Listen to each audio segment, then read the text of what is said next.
Speak Easy Studios. Speak and be heard.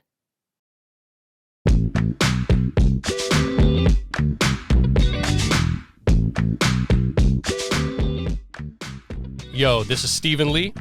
And I'm Frank Jackson. And we are the Distinguished Critics. We're here to break down some of our favorite albums and songs and debate what's overrated, underrated, and everything in between. So join us as we go back and relive some of music's most iconic projects. Give us a listen wherever you get your podcasts, and please remember to rate, review, subscribe, and give us those 5 stars. What's up, everybody, and welcome to another edition of This or That. I'm Stephen Lee, as always, joined by Frank Jackson, and today's discussion will be a battle of the flops. That's right, we're talking about Snoop Dogg's sophomore album, The Doggfather, released on November 12th, 1996, and Nas's fourth LP, Nastradamus, released on November 23rd, 1999. Frank, how you doing today, man?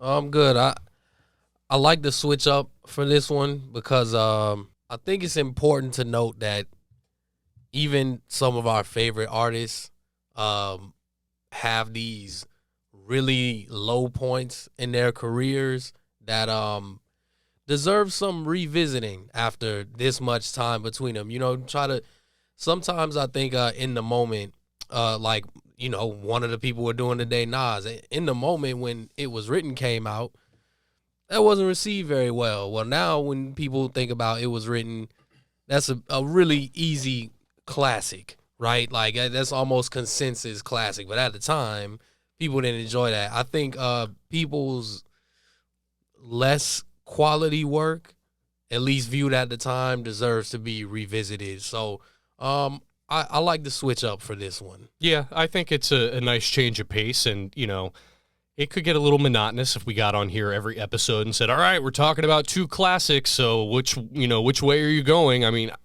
obviously for these artists to have albums that are so maligned, that means that they're also that great, right? Because the bar is that high, and these have been viewed as duds really since they dropped. So I do think, 23, 24 years have passed. It's worth revisiting these to see if they are truly as trash as people have said they are. Yeah, absolutely. So I think where you want to start with Snoop? Let's start with Snoop. That was the first album that came out in 96. So yeah, Snoop was in a rough spot in his career. I don't know if you could point to any one year and say this artist had it harder than Snoop did in 1996. I mean, it was a confluence of things. It's been, documented to death, but to beat a murder case in February, then to see your mentor and the person that really introduced you to the world and Dr. Dre depart your company in June, and then to have your good friend and label mate murdered in September, and then to have your boss and CEO sent to prison in October. Yeah. There's a lot going on with Snoop around this time. Not to mention, with surrounding Pac, they weren't even on good terms at the time, so it was like a lot of guilt probably there. Right, yeah. Exactly. So there was a lot going on with Snoop going into this album, and that's without mentioning just the monumental pressure of following up Doggy Style. Doggy Style. Yeah. That at the time was the biggest release in hip hop history. Right. And I mean the pressure is, like you said, without Dre, that is on this album he says, he kind of makes a little jab at, like, oh, what, am I beats now? Yeah. But let's be honest. Say, man, they say your beat's going to be real delicate since Dre done shook the spizz out. Yeah.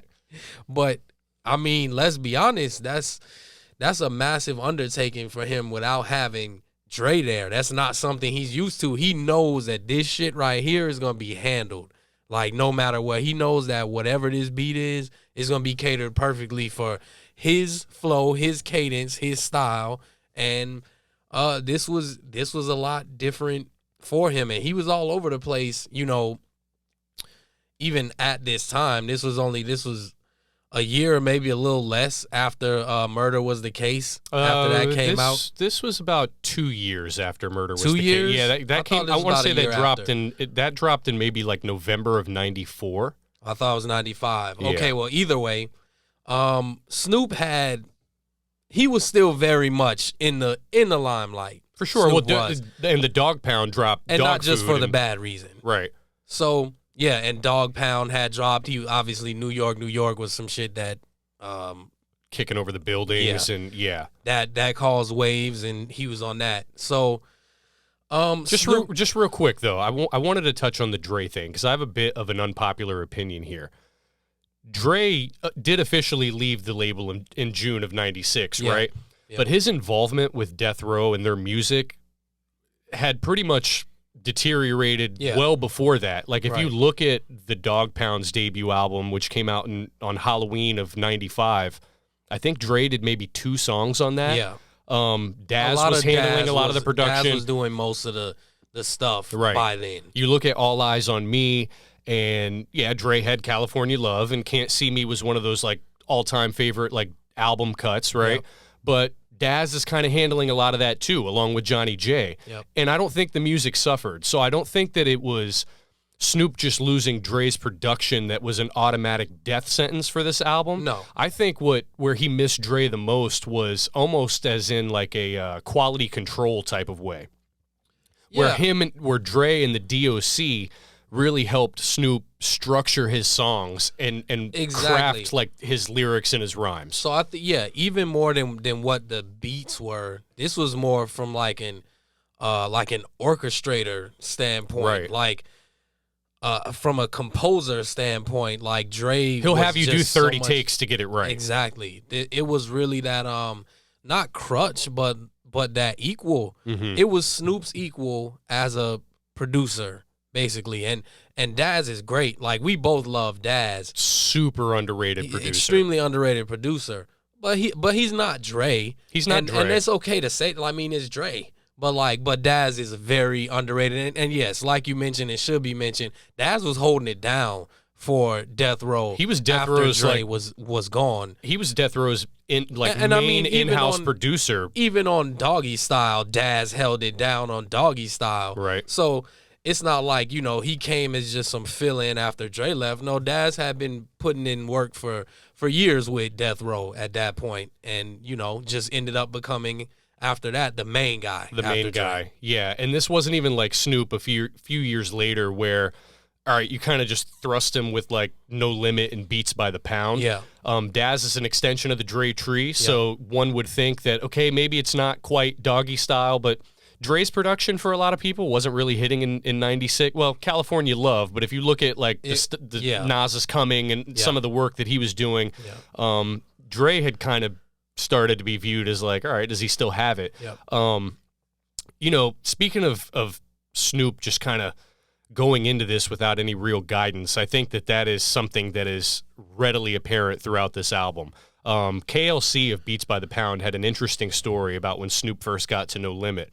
He goes in the studio and presses record, and he's waiting on Snoop to, start rapping. And Snoop basically told him, like, all right, what do you want me to do? Yeah. And I feel like on the Doggfather, it feels like Snoop just kind of went in there and just started rapping. And whatever he did is what they put out. That's exactly how I would describe this. I would describe this as like they had this plethora of beats, some great, many more of them not so great, and basically had him, I don't know, freestyle on all the songs, and just whatever came out, and like I will say, I mean, fuck it, why not just dive into it? Like I will say, one thing you're always gonna get from Snoop, and the only thing that I think does save this album, as simplistic as this sounds, it is Snoop. Snoop is what saves it, just because Snoop is so cool. Snoop's cadence, his flow, his delivery, like everything about Snoop is just so, it's still gonna sound good from that technical standpoint. But that being said, this album was just so disjointed, and Snoop sounded so bored at times. Yeah, that bored, it was just drained, like lazy, a combination of I all think of it's it. Maybe all of it. It's like lethargic is how I would describe. Like it almost sounds like he was drug in there by his feet and made to do it. I agree like he with didn't that. want to do it. Like they just made him do it, and it just there wasn't that any of that passion and that fun and that energy. Like, man, when you compare this to Doggy Style and all the energy on that album, and just you could tell he loved making that shit. And the difference in these two things is not Dre. Yeah, I wouldn't say it's Dre. And even to your point about like, well, it's Snoop, so Snoop can make this a passable project. I actually disagree with that for this particular album. I think that the production was fine. I think the supporting cast, like if I told you that we got an album from Snoop that had DJ Pooh on the boards, that had Daz on the boards, that had LT Hutton, Superfly, it's featuring Trey D, Nate Dogg, Warren G, Badass, Charlie Wilson on 4 songs, like, sign me up, right? Because it's a lot better than... on paper, that's outstanding. Right. So I think actually the supporting cast is kind of what lifted this project. So I'll say that about Charlie Wilson, certainly. But I am not, first of all, Superfly, Jesus, man. You're not a fan. He was horrible on it. His production was so god-awful to me on this album. Like, let me check and see what Superfly did on this. It was just a pile of shit from him, honestly.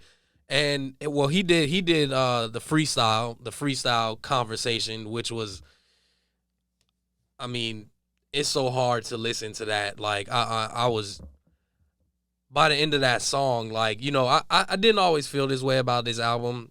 I actually used to think this album wasn't so bad, and then upon revisiting it, I was like, what the hell was I thinking?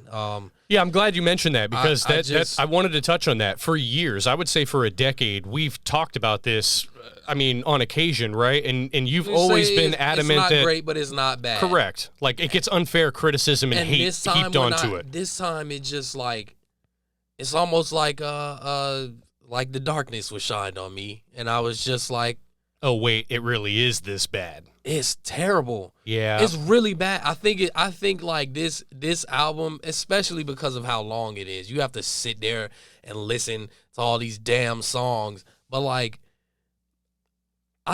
clocks out at 21 songs. I mean, there's skits littered throughout, but it's 21 tracks, which is common for a Snoop album. I think unfortunately, the production on this, like you said, if you tell me that Pooh and Daz and Superfly, okay, that sounds good on paper.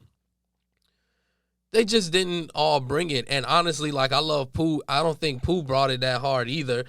There's really nothing that's really like outstanding to me. I would say my favorite sonically on this album, Groupie. What's the one that has the zap beat on it? Snoop's Upside Your Head? Or no, Up Jump the Boogie. Up Jump the Boogie, yeah. I would say that Up Jump the Boogie. A nice corrupt feature on there. Yes. I would say that's probably my favorite one, but even with that, it's still, like, you got to think, I mean, we both love West Coast hip-hop. Like, I mean, really love West Coast hip-hop. How many times have you heard that? What, that particular song? No, yeah, basically. Well, the thing about this album, too, is the crippling indictment of it is that it is following up Doggy Style. Yeah. And there is, be certain, you can enjoy this project as like kind of a sleeper that everybody hates on. I'm not saying you personally, but a listener out, the fan of Snoop. By all means. This album does not have a What's My Name, a Gin and Juice. Oh, my God. It Ain't No Fun. Although I like Groupie, but it doesn't have like... But even if you compare Groupie to Ain't No Fun, like, look at the difference I like in Groupie. that. I think Groupie's a good song. Sure, but do you like Ain't No Fun? Yeah, it's a classic. Yeah, exactly. Yeah. Like, there's none of that here. Not and even close. like the Doggfather, the title track was released as the first single. And it's crazy, man, because if you look at that legendary like 4th of July House of Blues performance in L.A. with Pac and Snoop and the Dog Pound, people love to look at 96 and say, oh, Pac was just the biggest rapper on the planet. And that's arguable, but like Snoop headlined that show, even though he was 2.5 years removed from his debut album. And when he debuted that single on stage, it did not get any type of reaction whatsoever. He follows that up with Vapors as a single, which is, again, in that mold of like what he did with Slick Rick's Lottie Dottie, where it's almost like a cover. Yeah, it was Vapors basically a remake. It was a remake. Yeah. Vapors is a cool song. I think that's It's a cool song. that's sure. where Snoop sounds his hungriest on this album, because it Yeah. is a little bit of storytelling. He's talking about Warren G. He's talking about Daz, talking about himself. That was a cool little flip of that. But man, on songs like Me and My Dogs, Oh my God. or like 6 Minutes, Well, that's the thing. he's is like sleepwalking the lows, through all of this. The lows of this album, man, are unbearable. Like it He literally gets on just the mic made and it's me just rapping like this. All it that just charisma is made me gone. angry. Like I just wanted to like knock on my neighbor's door and shoot them in the kneecap. Because Okay. that's what Snoop did to me.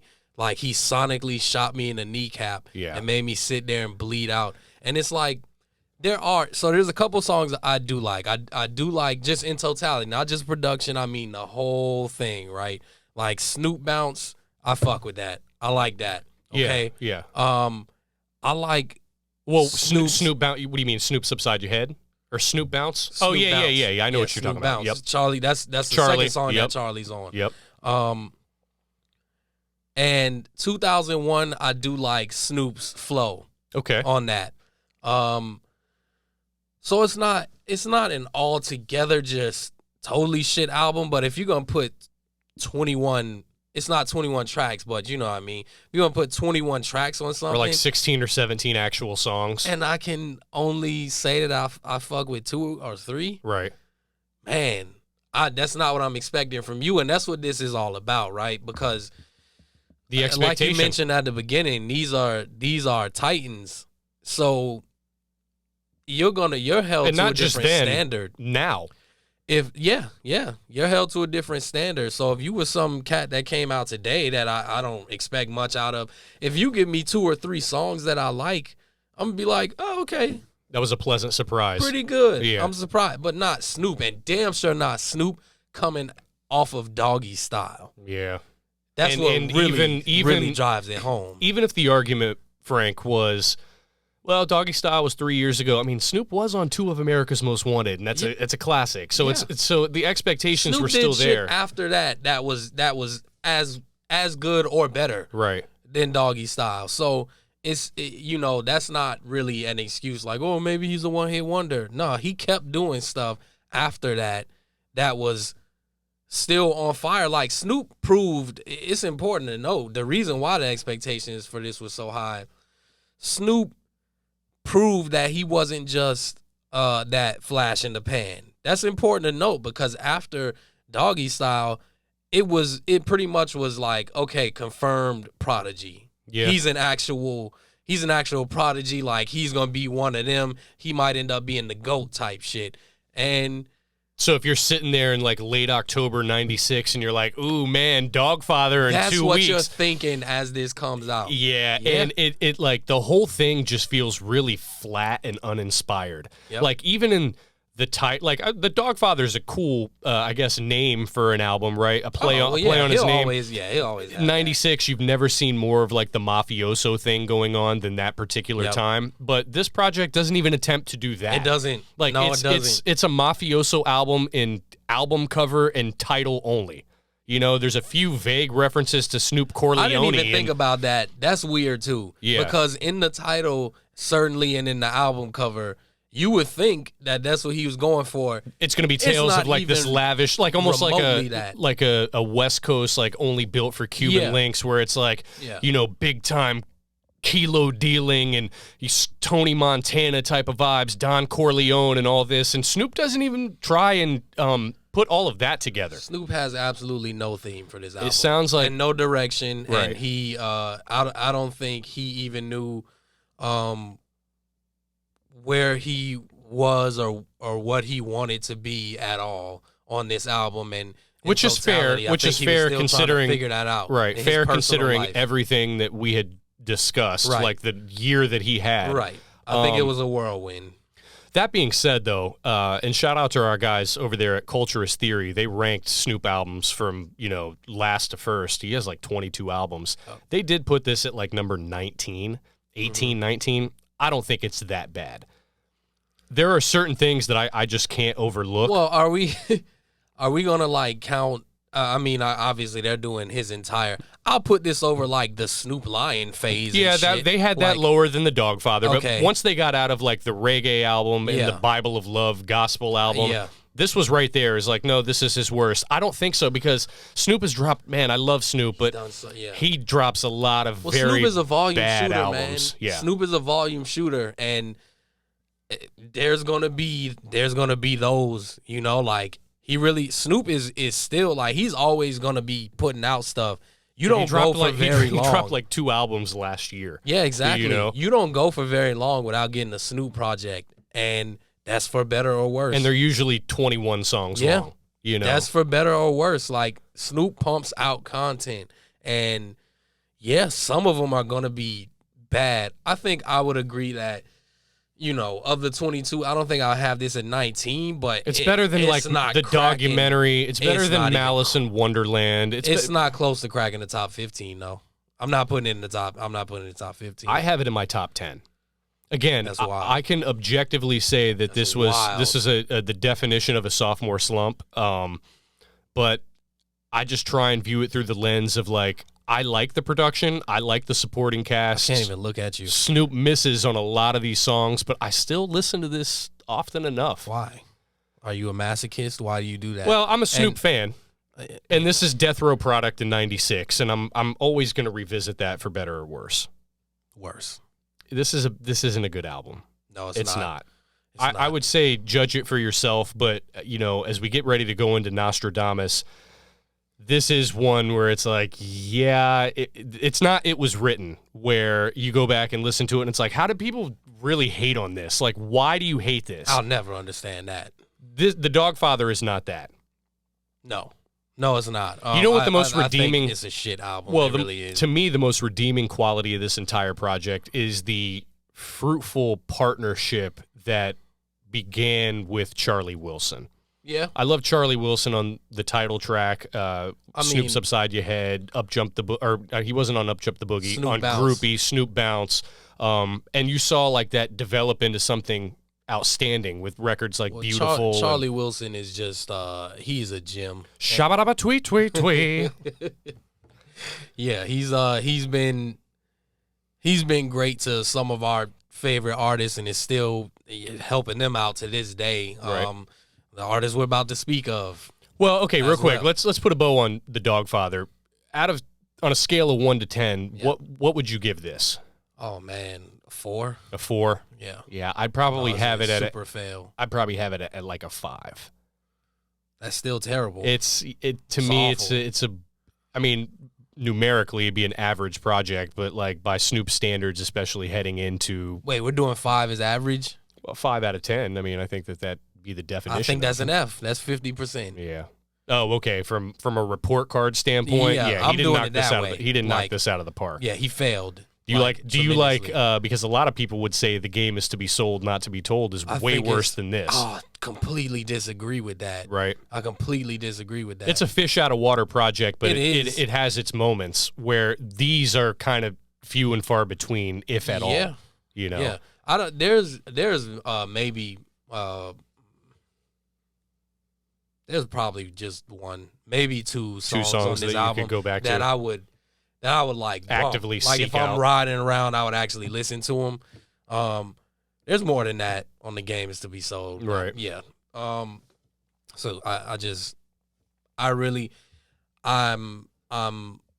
upset at Snoop. I'm upset at you. Because I had to go back and I had to listen to this Oh, he shit. was for the audience out there. Frank texted me about 7 or 8 hours ago, wanting to not even do this episode because he basically said this is unbearable trash, and I'm mad that you're making me go through this right now. It was awful. It felt like You ever do something and you think to yourself, well, that was awful, but at least I'm never going to have to do it again. Right. Well, now you never have to do it again. Yeah. You can your opinion is cemented in that the Doggfather is absolute garbage to you. Love you, Snoop, but that wasn't it. Yeah. That wasn't it. I don't think it's that bad. I would have it in his top 10 just because, again, that's insulting to the him. supporting cast and the production. And there are a few spots where I think he actually showed the charisma that he displayed on Doggy Style. Let's get into Nostradamus. Yep. Because people hate on this album to this day. Well, this is still regarded as his worst album to people. Which is insane to me. I think that's asinine. I think that's absolutely asinine, but yeah. Context matters. And again, if we're going to talk about Doggy Style and it being Doggfather being a follow-up to that, Nostradamus isn't Nas following up Illmatic. I mean, unfortunately, It Was Written got that sophomore slump treatment. But I think people's problem with Nas is as hip-hop became more commercial in the late 90s and early 2000s, Nas kind of just stepped into that in a major way. And not even in a major way. He was viewed so much as like, he's coming with the hood poetry and he's so deep with his writing that anytime he tried to do anything else, people are like, it's not Illmatic. And it's the gift and the curse. It is the gift and the curse. And also whenever Nas did that, save for Hate Me Now, it felt like it was forced. If I Ruled the World, for example. Oh, well, I don't even count that as such. But people did. Sure, yeah. But that's what's a more great hip hop? If you can hate on that song, then I don't even want to hear your opinion if you don't think that's a great It's song. not hip hop enough, but what's more hip hop than a Houdini sample and Lauryn Hill crooning the hook? Please, but give me Nas and Lauryn Hill That's a whole other discussion. Yeah. By the time Nostradamus was released in November of 99, this is the first time that we ever really saw like bootlegging become a major issue. Yes. So Nas originally planned to drop a double album, which was definitely a thing of the time, right? Called I Am ... The Autobiography. Yeah. And rampant bootlegging got a lot of those songs out on the streets, a lot of which actually ended up on the Lost tapes years later. Yep. But it forced him to go back and basically make new albums, and that's what you got out of I Am. He dropped 2 albums in 99. I Am came out in April. This one followed up in November. Yeah. And he basically said, like, I'm going to go back to the drawing board. I'm going to give you all fresh material.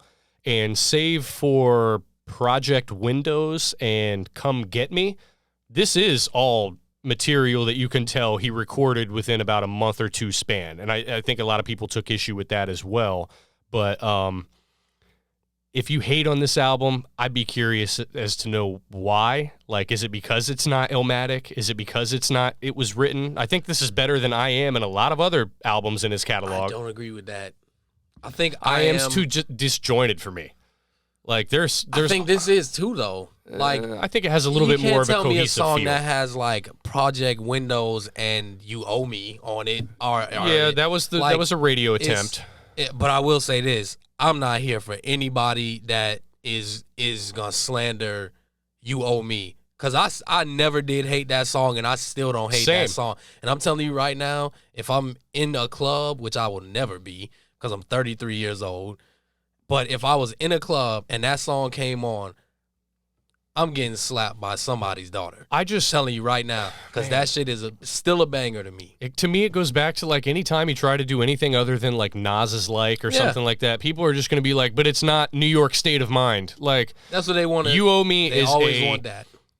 You Owe Me isn't some classic song, but it's a good Timbaland beat. Agreed. Genuine does his thing on it, and Nas doesn't fuck it up. Right. You exactly. know? I always enjoy that song, but I digress. So. The singles really didn't help this album. Man, you know what the problem is with this? Because the title track is another kind of lazy, like... If you're... Oh, we'll get to... Because this isn't even about the lows yet. Jesus Christ.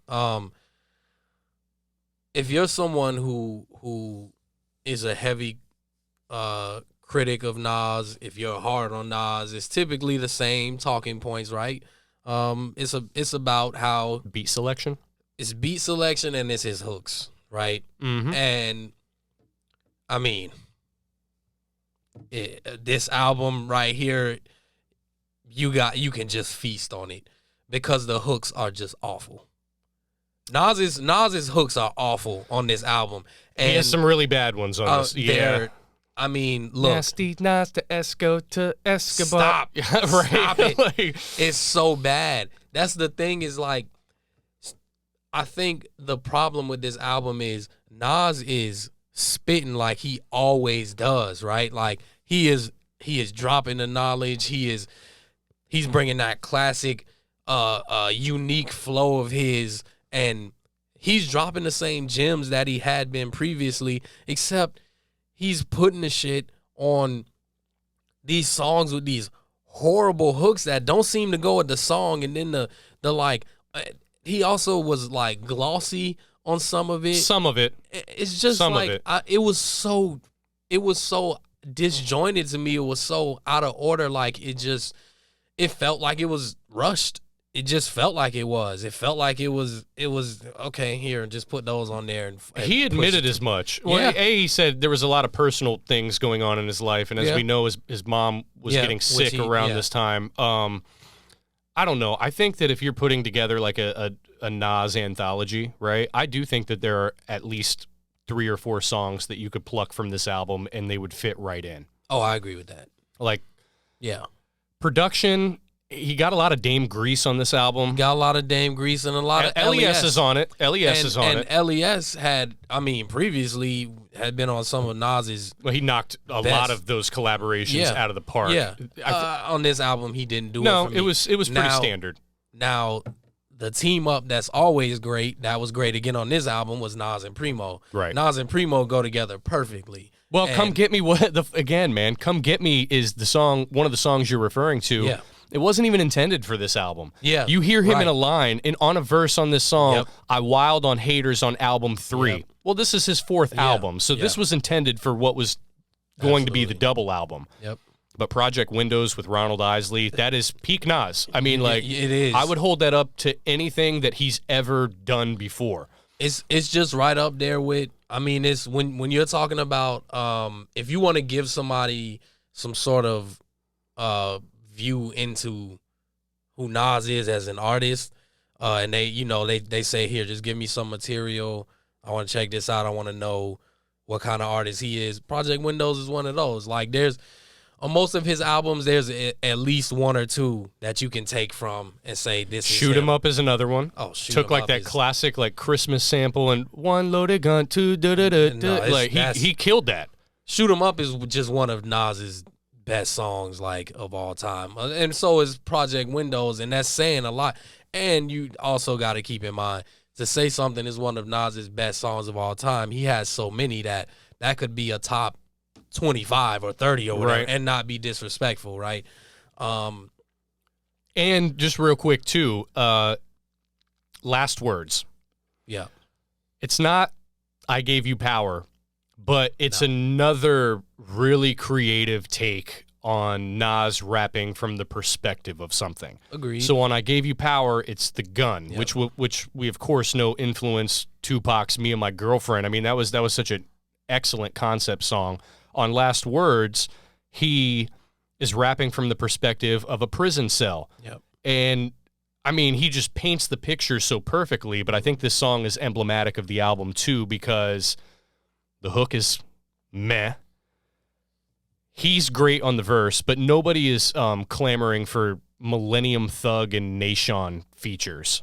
I mean, they're terrible. Nas could Like, never. I just don't- He I could don't- never assemble a crew. Now, I'm not a big fan of the Outlaws. Junior Mafia might be the worst of them all, but like that's one thing Jay was way ahead of him on in terms of being able to roll out a roster that people actually wanted to listen to.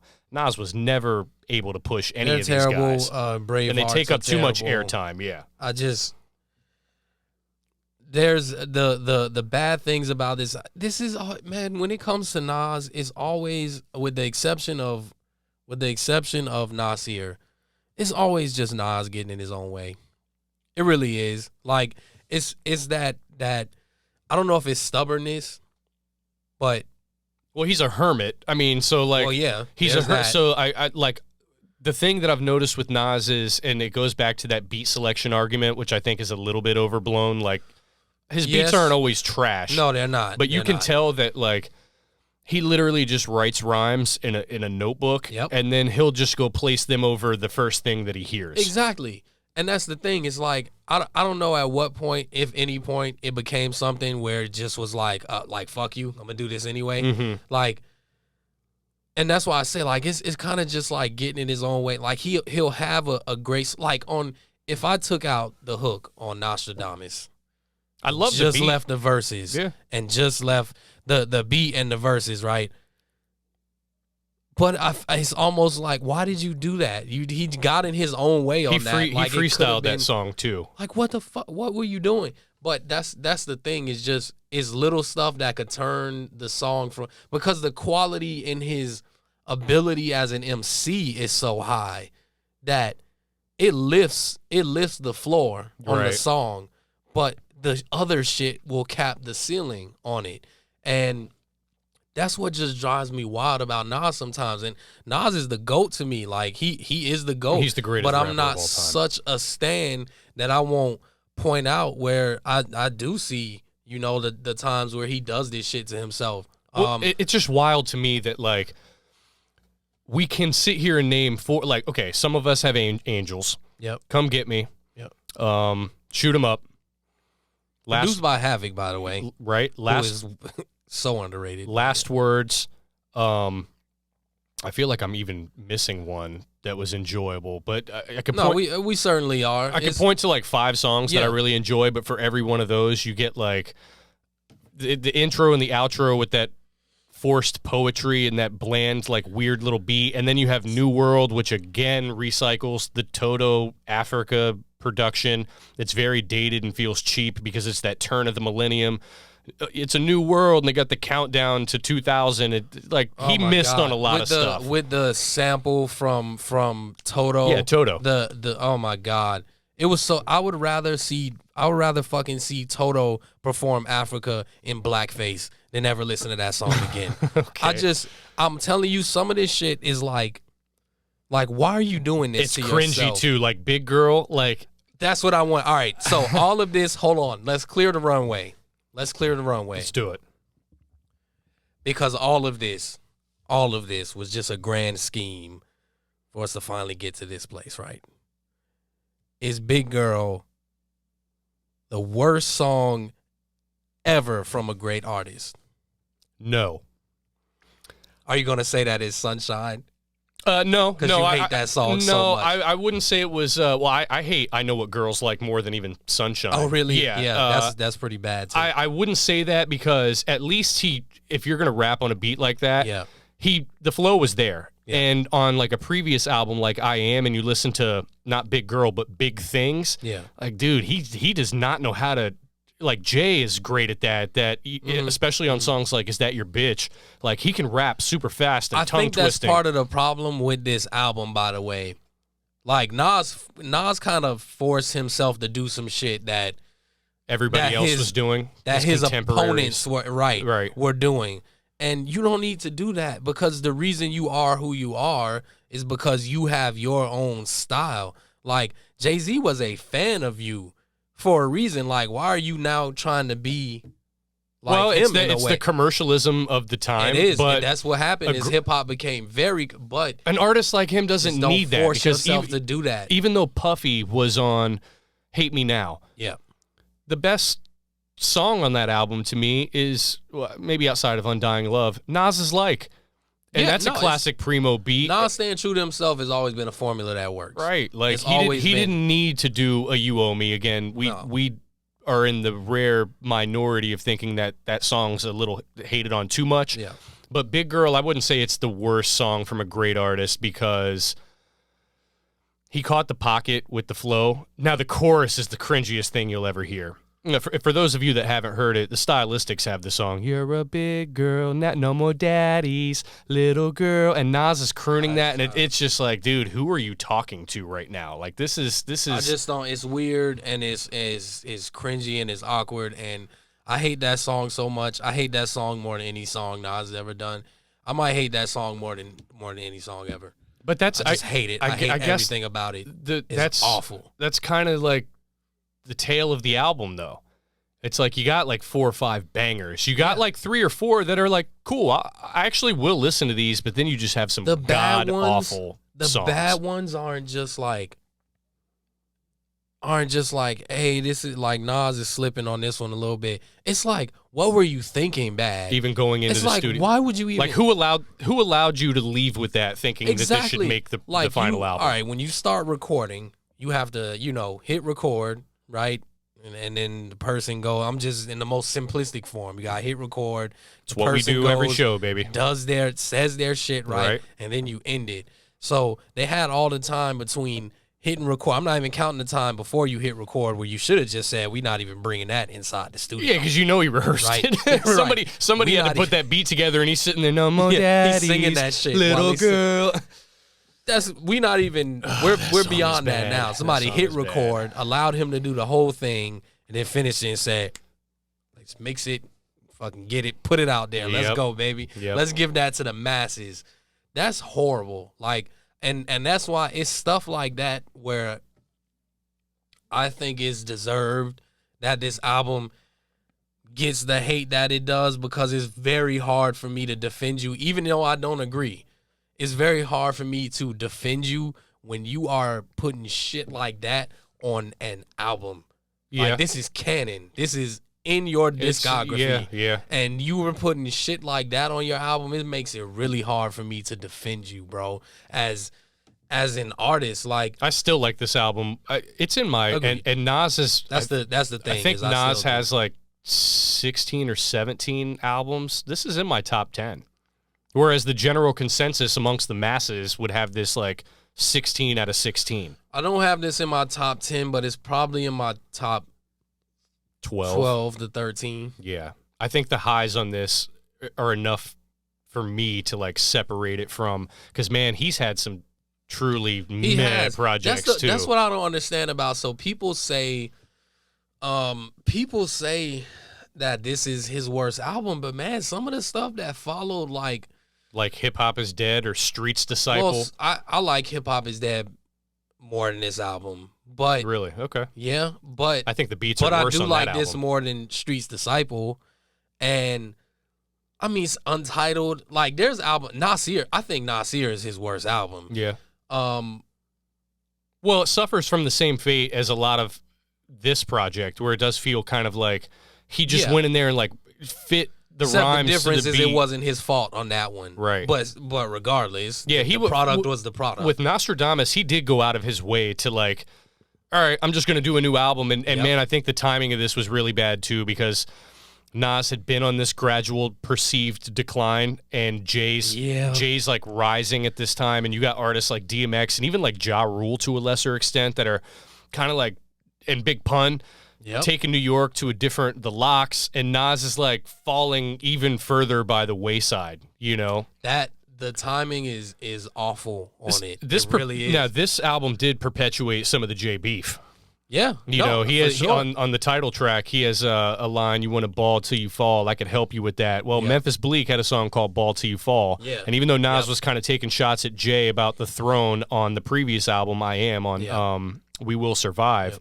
This kind of blew it up, because then Memphis Bleak responds directly, and really in 2000 you started seeing even more pot shots being thrown, especially on like the Bridge remix off his QB compilation album. But I just can't sit here and say that to me, if you say Nastradamus is his absolute worst album, I can't agree with that. I can't. Well, not only can I not agree with it, I feel like you're just going along with what everybody else is saying. Yes. You read something. No, and you truly went with it. You truly feel that way about the Doggfather, and I respect that. Well, I don't think it's not his worst. No, but I mean, like, terrible. But sometimes people get a little too cute with it, and I'm guilty of this as much as anybody. Where it's like, no, too many people are saying it's bad. I'm going to find the good in it and go against the grain and present it as a good project. Yeah.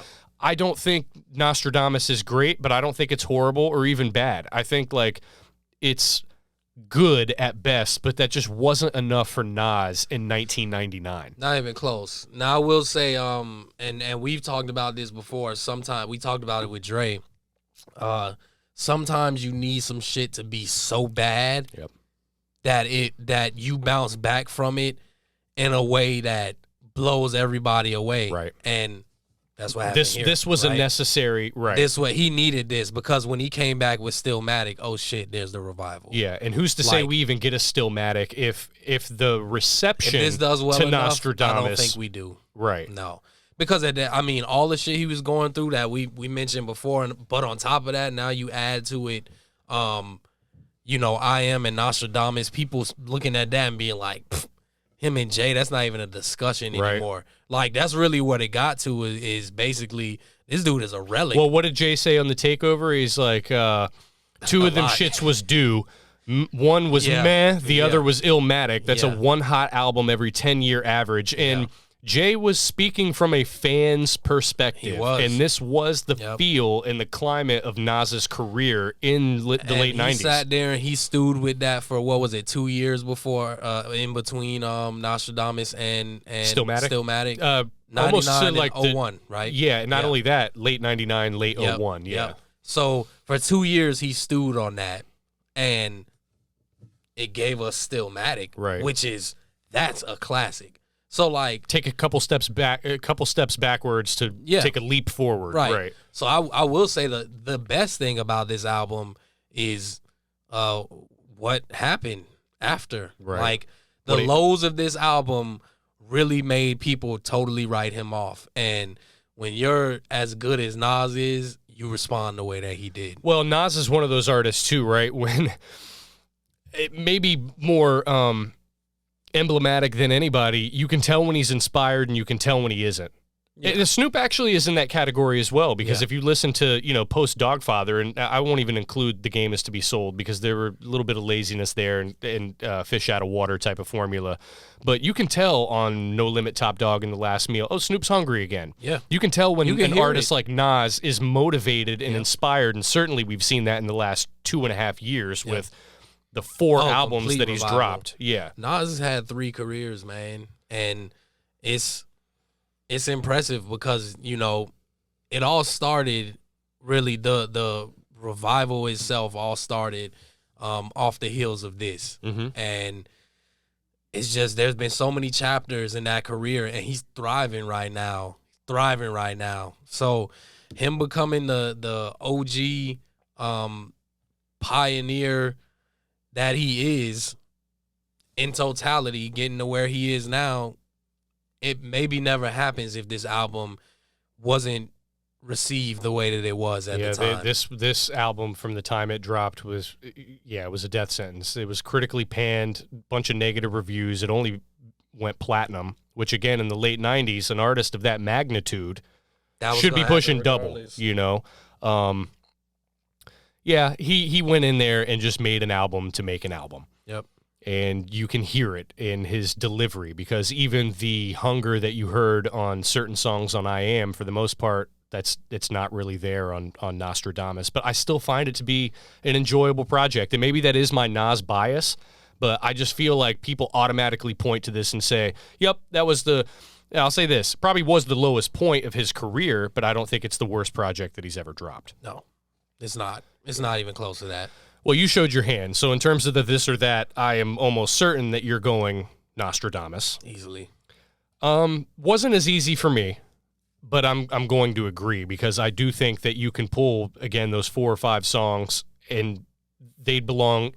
You could put them with any other songs from any era that he's, been active in, and they're going to hold their own. I can't point to one on the Doggfather. That's among his best. That's among his best. I would say the closest thing is maybe Vapors, because it was a cool follow-up to like Lottie Dottie. Yeah. But like if you're making a Snoop's greatest hits, you're probably going to skip everything on. Yeah. Agreed. Yeah. I think Nas has the worst song between the 2 albums.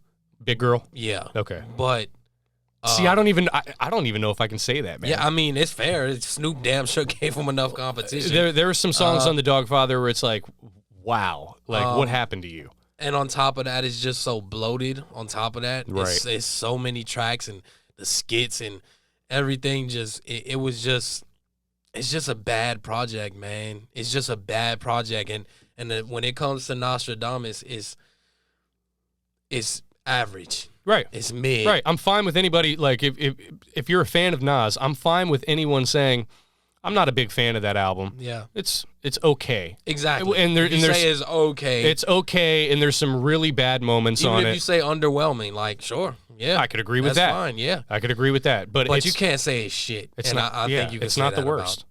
Yeah, the Doggfather is not. Even though I have it a little bit further, well, I mean, judging by what you said, I have it much further. Much higher than I do. Correct, but still not good even with it's not that. good. Yeah. Not good. I got a lot of death row bias as well from that period, and I think a lot of that clouds it for me to where it does make it listenable and, you know, repeatable to me in some regard, but it's not a good album. No. Yeah. All right, guys, let us know what you think in the comments, and until next week, we'll see you later. Thanks for giving us a listen. Give us your feedback and let us know how you really feel. Subscribe, rate, review, and we'll see you next week.